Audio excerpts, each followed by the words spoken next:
What I want to do today is talk about the people that we're working with, whether it's people that bring us properties to help them find solutions for, or investors. So I've got quite a bit of time to discuss and just explain a lot of the characteristics and the type of things we look for as far as where we're finding our best working relationships as far as people that we work with. The type of things we look for as far as where we're finding our best working relationships as far as people that we work with. Basically, the target audience as far as properties are concerned, people who need solutions for their properties, is people who are unable to find clear solutions for the property that they've got and what they want to do with it. And an agent is not necessarily the right scenario, or even an auction mart. They've got problems with that. Sometimes there's money up front required. Sometimes the agents and even the auctions sometimes don't actually need or tell what they're doing. They're not automatically just, yeah, great, we can do that. We can put that on the market for you. It's not as simple as that. And the way that certainly the agents put that across is that they ask vendors to put quite a chunk of money up front sometimes, actually.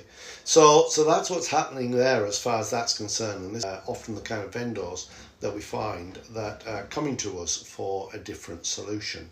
Even if they want to put something on Gumtree, it's literally, even that's got to be paid for. And it's a far more reduced market than, for instance, Zoopla or Rightmove. So they want a fuller explanation of the options that are available to them and how potentially this property can end up selling. The fact is, years ago there was a lot of people out there buying properties to do up and then live in. Now, certainly in the south of England, that is not as prevalent now as what it used to be, I don't think. And so mainly people want properties that are absolutely ready to move into and live happily ever after. That's the way it is.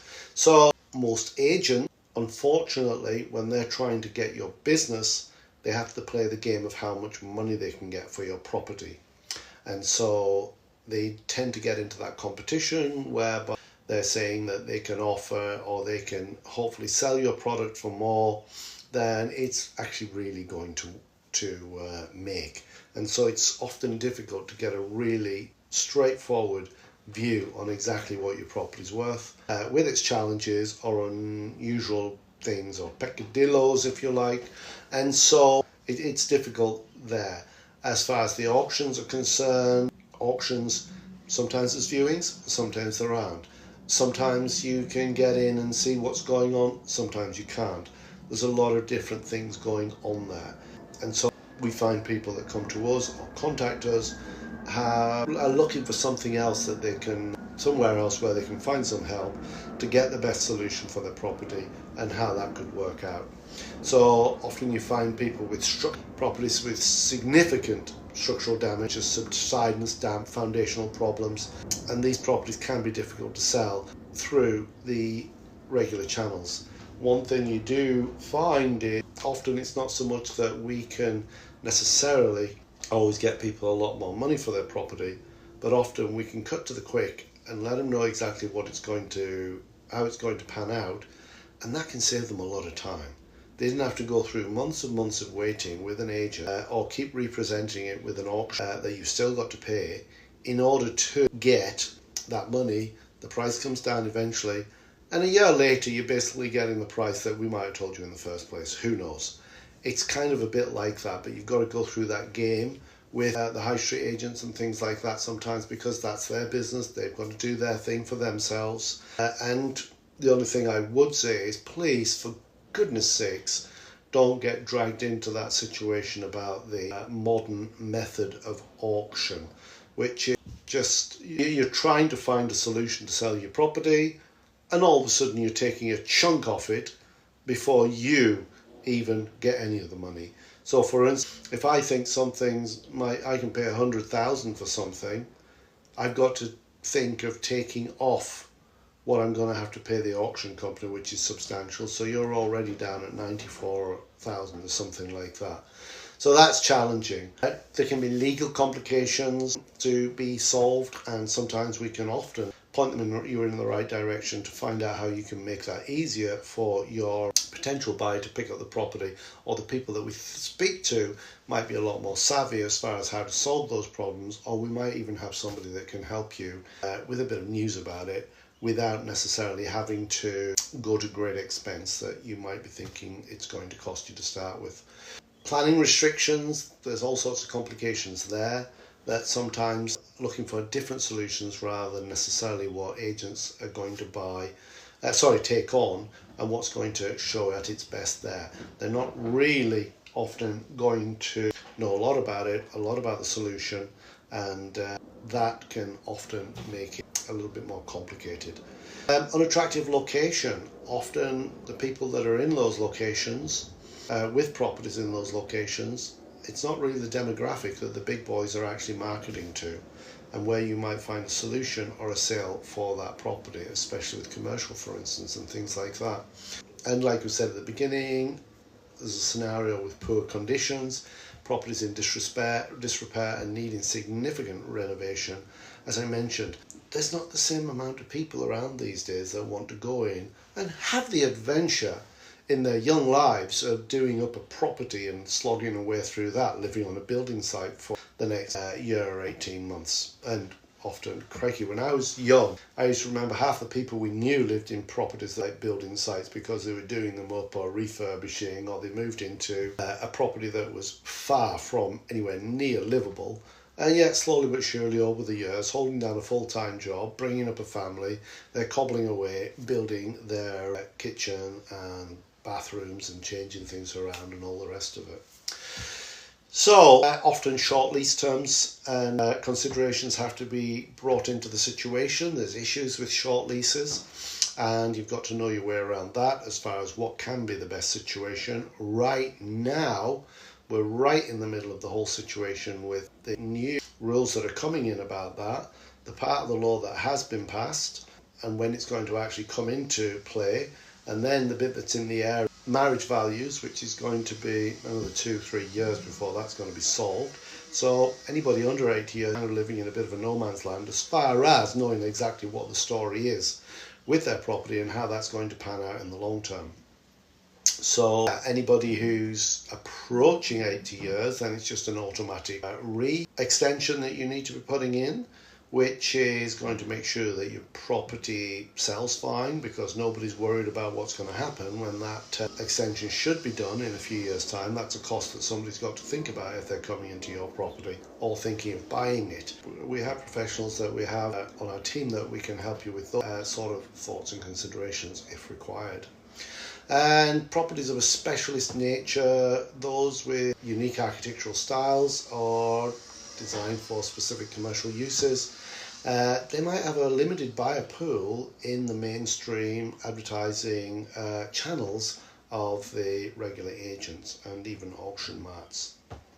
So negative history, that can be a challenge if you've got flood damage, fire damage, other significant adverse effects that can be viewed as very risky by buyers. We can often be able to find a different solution or something that will get you to the point of knowing exactly what a lot quicker, because we don't have to go through that competition of getting your business as far as how much we think it can sell for.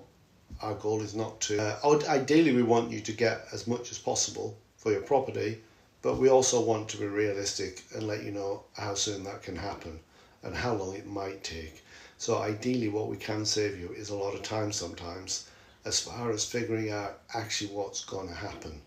So that can be an area that maybe could help, or you should be aware of, and somebody other than necessarily an agent or an auction can help. Financial issues, properties with outstanding debts, unpaid taxes, utility bills, etc.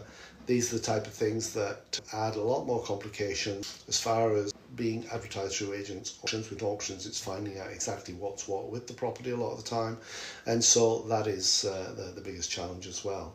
Market conditions during economic downturns or stagnant market, having a more open-minded, out-of-the-box view on what can potentially happen could be helping your situation as far as that's concerned, and it costs nothing just to have a chat and run it by you what can happen. So, to anybody who's just joining, we're actually talking about all the reasons why a potential vendor might come to ourselves rather than go to a regular agent if they haven't already been there, or auction marts, and excuse me. I didn't think, I did. I sneezed. My apologies. Excuse me. So we were just literally going through some of the reasons why a vendor would maybe come to ourselves after or instead of going to an agent or an auction, and as far as how potentially we could help them move their property or find a solution for their property that could suit them, not just for more money, but to make it happen quicker and draw a line under for that vendor. So moving on from the vendors and the people who are trying to find different solutions for their properties, as far as find something or try something else that's on the market other than agents or auctions, moving on from that to who are the investors that we work with and what kind of people and investors are we finding the most success with, where do we find the most synergy, and where do we have the most results with? Well, ultimately we look for people who are used to talking business and doing deals, whether it's in their work life and they're doing deals, or whether they are actually business people and they're doing deals all the time. And so we find the best results are happening with people who are used to money, and I'm not talking about lots, but they're used to money, the type of money that buys houses and things like that. They're used to handling and managing this sort of money. And so it's not an unusual thing for them to be doing a transaction like this. And so they're quite used to it. They're reasonably aware of what's going on and how that works. And they're very comfortable with it and not out of the comfort zone. Our clients, they require us, they have money that they want to put to work. It needs to go to work. They want to see this money go towards their asset value, their cash pot, their old age pot, whatever, their value, and grow their asset value. They want it to help their wealth. They're looking for this to look after them throughout their lives, look after their children's education, look after helping kids get on the property ladder maybe. They're looking for money that's going to help them into their old age and look after that side of things. They know what they want. They're not frightened to get their requirements on the table. They're not sitting waiting for the right market or trying to time anything usually. They've got funds that they need to put to work now. And they're probably going to have funds in another few months' time or another year. They've got a bit of a flow of funds that they need working. This money, if it's in a bank account, it's losing money for them. They're losing opportunity. They're not getting the value of that money. They don't think of it as being safe there. They think of it as losing them money there because it could be out there making a lot more. And so that's the type of mindset that we're often working with. And like I said, they know what they want and they want to go and they want it to work. So one of the very first things that we do when we get an inquiry is we want to sit down, have a Zoom call, have a chat with somebody, and we specifically want to know what their particular area of interest is, where they're coming from. We get to know a little bit about them. We want to be able to assess that the type of person that we can do a deal with that is going to get a deal through to the end, that does have the funds. We ask very quickly to see proof of funds with people who are serious and in business. That's nothing to them. Most of them literally pull out a phone and literally put it up to the screen at that point, never even wait until the second meeting. So they're very focus driven as far as what they want to do. And so we're very much about building a working relationship that can be a longer term scenario, so that this is where they're going to come to in the future. Potentially, we are one of their resources for helping them grow their wealth in where they invest the funds.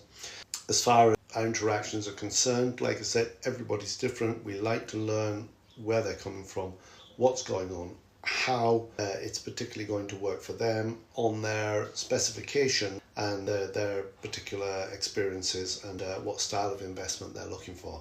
Some people are looking for buy-to-lets. They don't want HMOs. Some people are looking for blocks. They want to get more properties in one go, that type of thing. Some people are cash. They don't need borrowings. They literally just have cash, and that's what they want to do. They want to put as much cash to work as they possibly can. So it's a very personal thing, but these are some of the characteristics that we look for in the people that we have found that we do the best deals with and we're working the best with. Ideally, we try to avoid the jargon as far as the conversation we're having with them. You'll hear me talk about KPIs a lot, key performance indicators. If I do use jargon, I try to explain it usually so that people get to know exactly what it is and I'm not losing them. We focus on what will benefit our clients and what brings the benefits that they're looking for and is going to improve their lives, their values, asset value, and whatever it is they're looking for as far as getting close to the goals that these people want this money for, want this growth for, want these investments for, as far as their old age is concerned, as far as their retirement, the growth of their family, helping kids in future, things like that. Another thing is that we have to be very aware of is the fact that they say the person who is already on this planet now that will live to 150. Now, that doesn't take a lot of believing actually, with the way that healthcare and general fitness and the way older people like my mother, are literally redefining old age for themselves. And it's nothing like the people they were looking at in their late 70s when they were in their 30s, 40s and 50s. You can make your choice, and they didn't recognise a lot of it in other people as they were coming through those years. More and more people are getting a lot healthier in this day and age, but we too will be in charge of how our old age looks, starting now and what we're doing now. I talk about walking all the time and general fitness every day, that type of thing. I'm in the process at the moment of losing a few pounds to get to a level that I think will be more comfortable.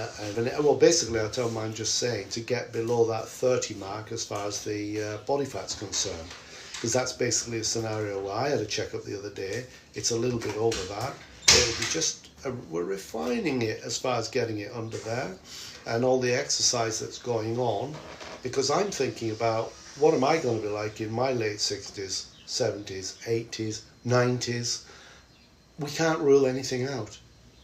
Something terrible might happen and it's over tomorrow, or illness or whatever, and it's over next year.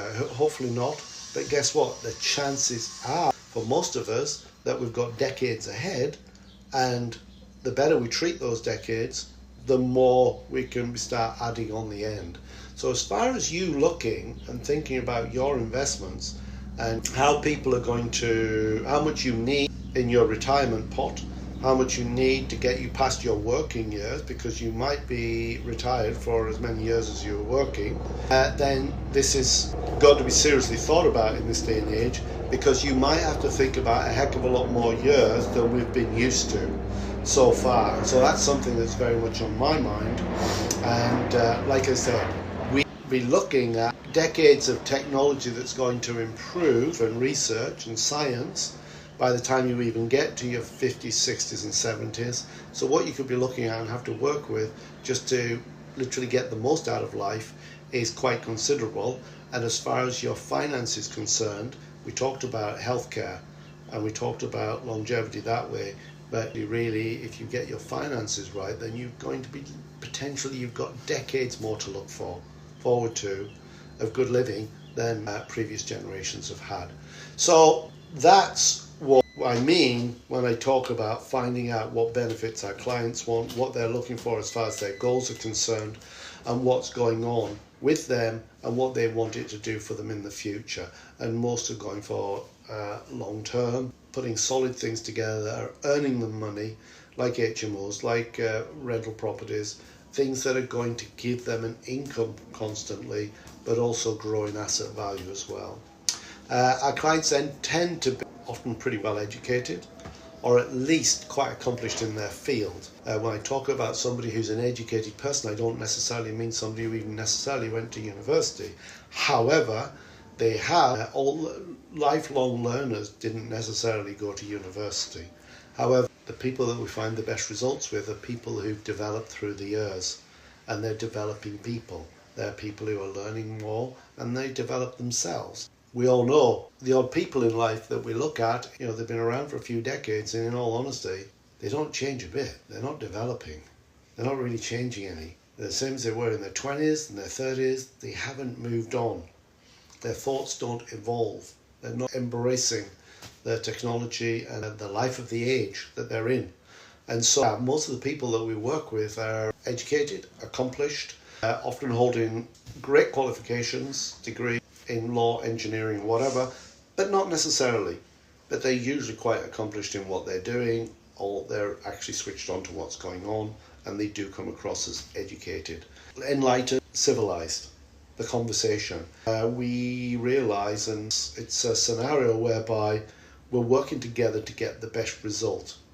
I have had scenarios where I'm having a conversation and it's almost as if I'm going to be this person's dog's body. I'm never going to work with anybody like that. It doesn't work like that. I'm not going to do that. We have people looking for unicorns, the best deal they ever heard of at a property education event. We don't really deliver things like that. Every now and again things can work out like that because things over deliver. We get deals that work out in the tens of percentages of returns. We're not selling them because guess what? The minute I mention a deal to you that made 42% ROI, that's all you want to listen to. It was a one-off. It happened in that area, that happened and the other happened, and it's great. It's not something I'm going to sell every day. They don't exist every day. Everything, the stars aligned and it just worked out like that. So yes, we're going to do performance that is going to way outperform your pension or the money that's in the bank and the interest it's getting there.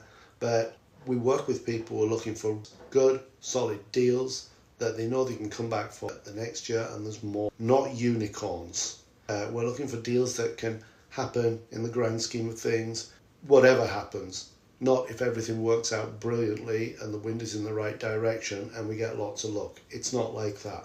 We look for what naturally happens, and the worst case scenario, as long as everything comes together without too much going wrong, this should still perform like this. These are the conditions that we create as far as how it's purchased, how it's set up, the work that's going to be done, etc. And if somebody's going to do the work themselves, this is what we try to bring them as far as the buying price is concerned and the conditions of the property, so that they can work with that based on what they should be paying for as far as the costs of refurb is concerned.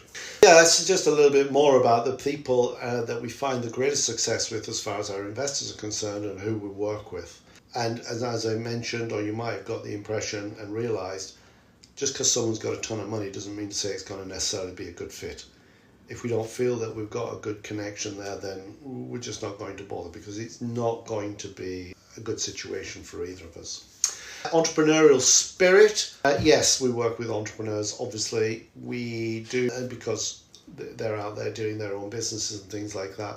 And we just try to make sure that it's more or less risk-free as far as how we put the deal together, and it's not about rolling the dice. So that's the type of people. Financially savvy, our investors know their way around the terms of finance to a degree. They've got a little bit of experience of it. They've certainly done mortgages before and this and that and the other, and they've done deals and they're aware of moving money around and things like that. So they understand the workings that go into all that. Tech savvy, often they're fairly tech savvy as well, but more than actually being necessarily so amazing with new tech and technology and what's going on. They're the people that kind of know the great use of it and how to put it to that good use, employing us to do and provide what they're looking for. Risk tolerant. We basically, you might be coming to get higher performance than your bank or your building society or your pension, but at the same time it doesn't mean to say that you're prepared to take any risk. Most people do not want risk. They don't want to have a scenario whereby, George, can you close this door, please? They don't want a scenario whereby, great, they're making a great percentage, but guess what? Something could go wrong, or where's the security? Guess what? People just don't do that. It's got to be secure, it's got to all add up, it's got to all make sense, and that's that. Just because somebody's getting a few points above base or getting an amazing performance doesn't mean to say that they accept any less security. I'm very happy saying that, because guess what? That's just the way it is anyways. So that's, by the time we're sitting down with people, nobody wants to risk losing it. It's not acceptable. No matter how high performance or how great the development is, nobody's going to lose any money. That's not acceptable. And so it's guarded against, and we work with people to do that. Most people, we get knock-on effect as far as people are networked very well, and so they're used to interacting, communicating and talking to people and getting the best out of a situation.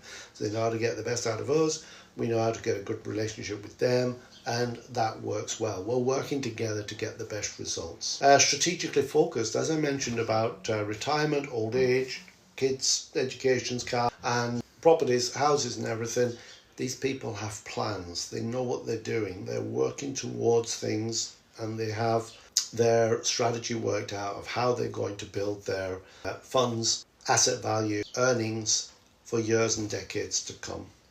Often high net worth, but not always, but very much with an eye on increasing and maxing out their wealth and access to funds and the capital that they need or whatever they're going to need for later life. Experience in real estate, they've got some of that too. A lot of it is they've done several deals. They've worked with people like us. They know what they're doing and what they're looking for and how to make that happen. Data is something that's important to a lot of people. They get people delegating to people like us so that they can bring it all down to basically the numbers. Something that's important to a lot of people.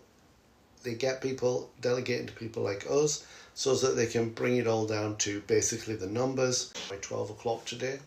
And so, yeah, with somebody we met on here actually. They're very much about the numbers and what's happening and how that happens. They understand the numbers. Reasonable, good numbers, like I said, not bank busting numbers. That's not what they're looking for. They're looking for stuff that people can deliver.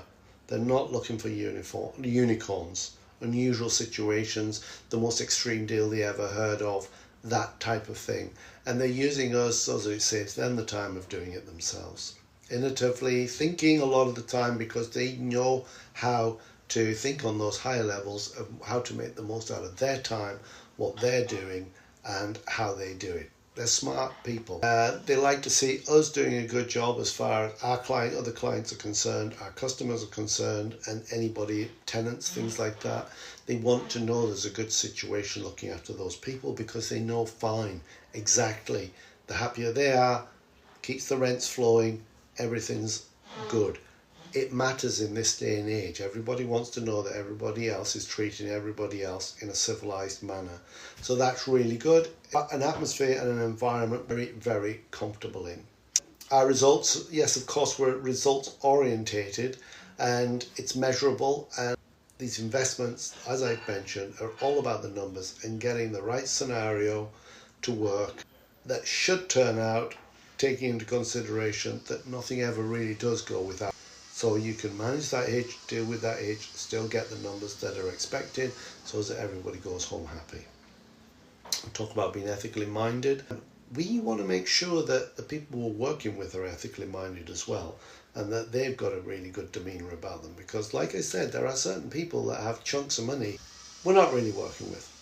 We can spot them, the people that are very self-focused. Everything's about them. And so we have the conversations, we don't usually have to spell it out, but at the same time we quite comfortably just let those people go by the wayside because it's not the right people that we want to work with and that we really want to do our best for, because what we're very aware of is it doesn't matter what you do for some people, it's never going to be in, and it's literally just all about them. We don't work best with people like that. People want their investments, the people that we work with, like I said, they're savvy, they know their way around. When they're talking to us, they put us the spotlight to do their due diligence. But that's where we're really comfortable, just explaining what the deal is, where it is and how it works. The big challenge comes, like I said, when people are not used to this sort of thing, talking on a business professional manner, and all of a sudden they're talking about what their wife's going to think, the colour of the bathrooms, and humming and hawing and not really know what they want, that type of thing. This is not a savvy investor. It's not where we're at as far as getting our best results are concerned. We're very happy informing and educating people and telling them more about this, that and the other, but we have to have a level of understanding that is professional and reliable. That makes a lot of difference to us and where we find the best results. So when I talk about they want their investments to be adaptable, we're talking about when things happen with the economy or the market conditions or the environment, that we have solutions for that, or as a scenario in place that is not going to let that upscuttle their investment and what's going on with it. So market conditions and everything going on around it, they need to know that there's an adaptability and a flexibility incorporated there too. So yeah, they have a lot of vision as far as what they want to do and where they want to take it and how that's happening, and so they expect us to be the same as far as thinking outside the box and having solutions for just about anything they can think that might be able to get in the way. And so they expect us to demonstrate resilience and a persistence and an ability to overcome, think outside the box and solve the issues and the problems before they become bigger issues and problems, and then they become real concerns. Nobody needs those. Life isn't perfect, nothing ever goes the way you want, but at the same time we can't control what happens to us sometimes, but we have 100% control over how we react to it. So yeah, they want to know that we're going to react in the right way to certain things that might potentially happen or what could happen. Communication from both sides. We really require great communication from our clients, and they want it from us too. Of course, we feel that we put good communication out there, we're very communicative, but at the same time, it's no good having a client that we're working with who, when we're trying to close, they've gone AWOL or we can't find them. We are aware that genuine things happen sometimes. One thing you do become aware of in life sometimes is certain people always have completely genuine things messing with their day. And so guess what? It's the people who can work through that, still stay in touch, still get things done, still be reliable, and we know that they can get through what's required from their side as far as tying up a property deal is concerned. So that's just a few of the pointers and characteristics of people that we find our best working relationships come about with, and where we find the most success, and as far as the people that bring us property and the type of places where we find the property, as far as that's concerned, in what we do in our everyday business, day-to-day life, and that kind of thing. So if anybody's got questions or anything they want to communicate with about, as I say always, by all means, please feel free to communicate and take us up on any of what we've been talking about today, or anything as far as your property investment is concerned and that type of thing. By all means, pass on my contact to anybody you like, who you think might be suitable and you think might appreciate the way we come at this and how we think about this sort of thing. And I hope you enjoy the rest of this gloriously sunny day and have a fantastic rest of your week. Speak soon.